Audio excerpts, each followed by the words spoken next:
So hey guys, this is Manya and I'm back with a new vlog, and today's vlog is gonna be about the IELTS exam. So guys, IELTS एक English proficiency exam है जो कि हमें Canada जाने के लिए देनी पड़ती है और उसकी रिक्वायरमेंट्स मैं आपको आगे वीडियो में बता दूंगी क्या क्या होती है। ये वीडियो में मैं आपको इसके चारों मॉड्यूल्स के बारे में ब्रीफिंग दूंगी कि IELTS में कौन से 4 मॉड्यूल्स रहते हैं एंड आपको कैसे इसकी प्रिपरेशन करनी चाहिए।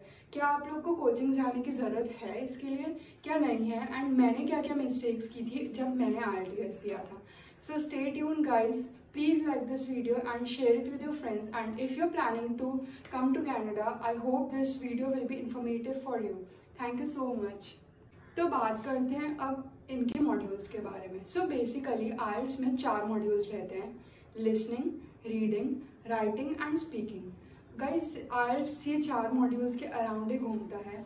लिसनिंग में हमको पता है हमें एक ऑडियो सुनाया जाता है, उसके बेसिस में हमें टोटल 40 क्वेश्चंस दिए गए होते हैं और वो 40 क्वेश्चंस को भी 4 पार्ट्स में डिवाइड किया होता है।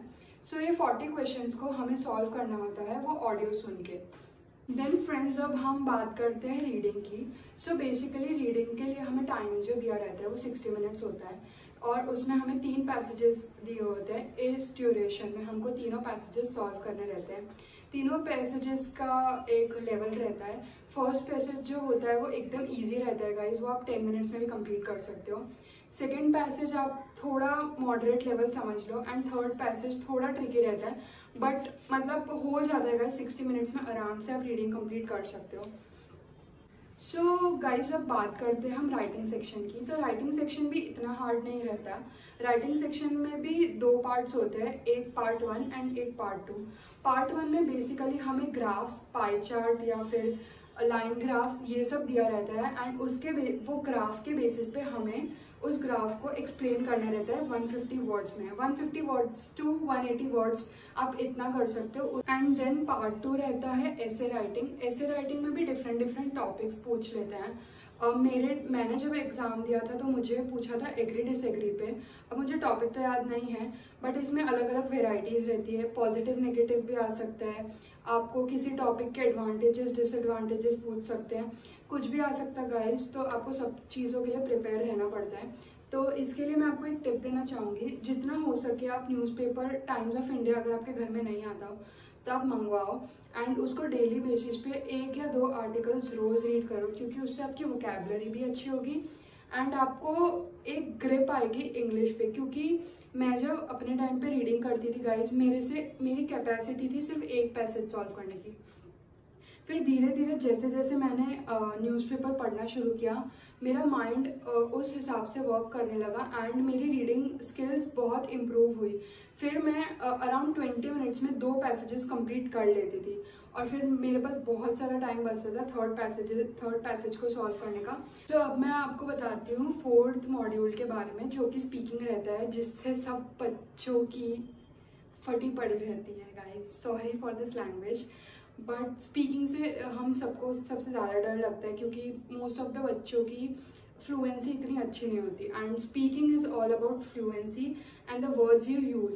मतलब आपको इतने हाई लेवल वर्ड्स यूज़ करने की ज़रूरत नहीं होती। आपको अगर बेसिक आपकी फ्लुएंसी है ना तो आप स्पीकिंग फोड़ लोगे। सो स्पीकिंग में 3 पार्ट रहते हैं। पहले तो आपसे पूछा जाएगा इंट्रोडक्टरी क्वेश्चंस। इंट्रोडक्टरी क्वेश्चंस तो नॉर्मल रहता है, आपको कोई भी टॉपिक पे पूछ लेंगे कि न्यूज़पेपर्स हो गया, देन बर्थडेज पे पूछ लेंगे, देन कुछ भी anything guys, you have to be ready for all. Then second आता है क्यू कार्ड।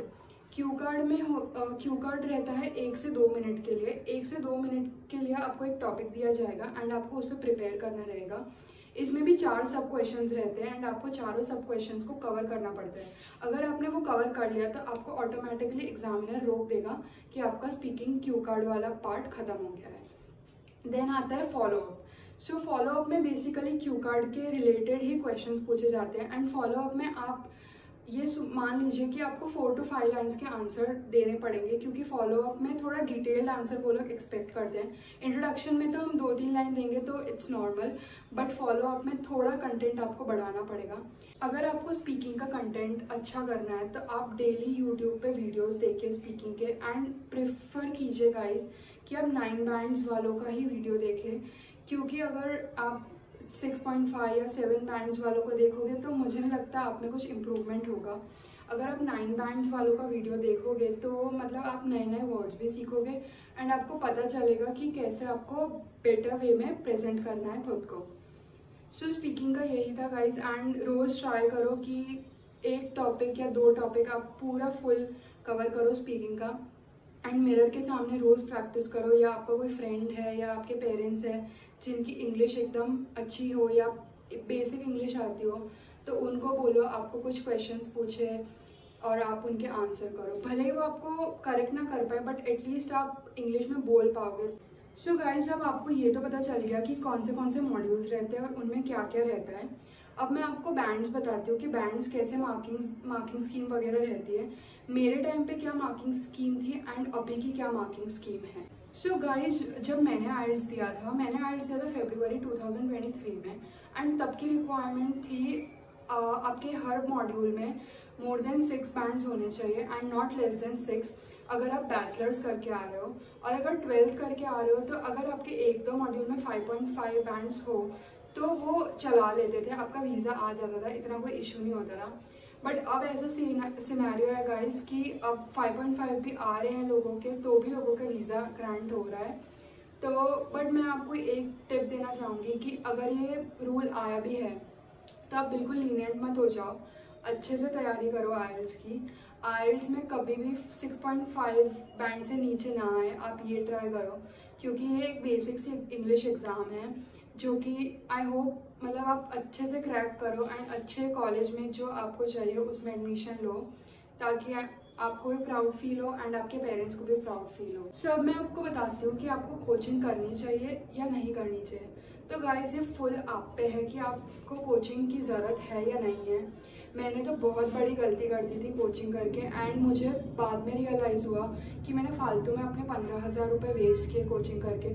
क्योंकि आजकल गाइस सारा मटेरियल आइल्स का ऑनलाइन अवेलेबल रहता है एंड आप कोई भी पीडीएफ्स, आपको किसी के रिलेटेड भी कोई भी डाउट हो, सब कुछ यूट्यूब पे अवेलेबल है। सारे पीडीएफ्स गूगल पे अवेलेबल रहते हैं, आप सब डाउनलोड करके आराम से प्रैक्टिस कर सकते हैं। तो मतलब जिसको ज़रूरत नहीं है कोचिंग की, आई नो कोचिंग में पर्सनलाइज अटेंशन मिलता है, आप दूसरे फ्रेंड्स से मिलते हो तो यू नो एक कॉम्पिटिटिव नेचर आप में ऑलरेडी बिल्ड हो जाता है कि मुझे इससे जल्दी आइल्स क्रैक करना है। बट ये सब बात सही है, बट पैसे मैटर करते हैं गाइस। सो मेरे हिसाब से तो कोचिंग बिल्कुल यूजलेस तो मैं नहीं कहूँगी, बट अगर आप घर पे क्रैक कर सकते हो आइल्स बैठे बैठे तो क्यों कोचिंग जाना। सो गाइस, इससे मुझे एक बैक स्टोरी याद आई मेरे बैचलर्स के टाइम की। जब मैं बैचलर्स का मेरा 3rd ईयर चल रहा था एंड मेरे फाइनल एग्जाम्स थे 1 फरवरी से शुरू होने वाले थे एंड 8 फेब को ख़त्म होने वाले थे। एंड मेरा पासपोर्ट का थोड़ा इशू था, मेरा पासपोर्ट अराउंड आया था जैन एंड में 2023। तो मेरे पास कोई ऑप्शन नहीं था कि मुझे फेब में ही डेट बुक करानी थी। मैं उससे ज़्यादा लेट करती तो मेरा सितंबर इनटेक मिस हो जाता, क्योंकि पूरा प्रोसेस ही कंप्लीट नहीं हो पाता। तो मैंने एक चांस लिया, मैंने अपना IELTS एग्ज़ाम बुक किया 11 फेब को गाइस। और आप सोच सकते हो मेरा स्पीकिंग डेट कब आया गाइस, 8 फेब। और उसी दिन मेरा लास्ट पेपर था एंड मैं 1st to 8th तक पूरी पैक थी। मेरे पास 1 मिनट का टाइम नहीं था कि मैं आइल्स को दे पाऊँ, क्योंकि मेरा फाइनल एग्जाम्स था और मेरे को इतना सारा पढ़ना था उसके लिए भी। बट अच्छा है मैंने पहले से आइल्स की प्रिपरेशन करके रखी थी, क्योंकि ताकि मैं लास्ट में सिर्फ एक बार रिवाइज कर सकूँ, एक लास्ट प्रैक्टिस कर सकूँ आइल्स के लिए। स्पीकिंग में तो मैंने 1 दिन पहले ही सब किया था, 1 दिन पहले भी नहीं। एग्जाम्स 8th को ख़त्म हुई, 8th को मैं आई, मैंने मेरी फ्रेंड को बुलाया, हमने 2-3 घंटा प्रैक्टिस की ताकि मैं थोड़ा मेरा माइंड वैसे वर्क करने लगे। और फिर मेरा 5 बजे का स्पीकिंग स्लॉट था और मैं तुरंत अपना एग्ज़ाम देने चली गई। एंड मैं लिटरली बता रही हूँ गाइस कि मैं इतना डर गई थी स्पीकिंग के एग्ज़ाम के बाद, क्योंकि मेरे को फुल डाउट था कि मेरे 6 बैंड या 6 बैंड से कम आएंगे, क्योंकि मेरा इतना अच्छा नहीं गया था स्पीकिंग का टेस्ट। बट होपफुली मेरे 6.5 बैंड्स आ गए। देन फिर मेरा 11th को LWR था और रीडिंग भी मेरा इतना बकवास गया था गाइस। रीडिंग में मैंने अराउंड 10 क्वेश्चन ऐसे थे जिसको मैंने ऐसे ही आंसर कर दिया था, क्योंकि टाइम ही नहीं बचा था। इतना रश हो जाता है, इतना आप प्रेशर में आ जाते हो, वो इतना बड़ा घड़ी लगा देते हो वहाँ पे, तो बहुत प्रेशर होता है गाइस। मैं आपको डरा नहीं रही, बट मेरा पर्सनल एक्सपीरियंस बता रही हूँ कि मेरे साथ ऐसा हुआ था, बट फिर भी जो भी हुआ एट लास्ट मेरा स्कोर अच्छा आ गया। I scored 7.5 bands. And guys अच्छे से प्रैक्टिस करो, अच्छे से आइल्स क्रैक करो and all the best for the future. अगर आप कनाडा आने का प्लान कर रहे हो तो प्लीज़ ये वीडियो देखो। आई होप ये हेल्पफुल रहे आपके लिए। And thank you so much for watching this video. Please hit a like button and do subscribe to my channel.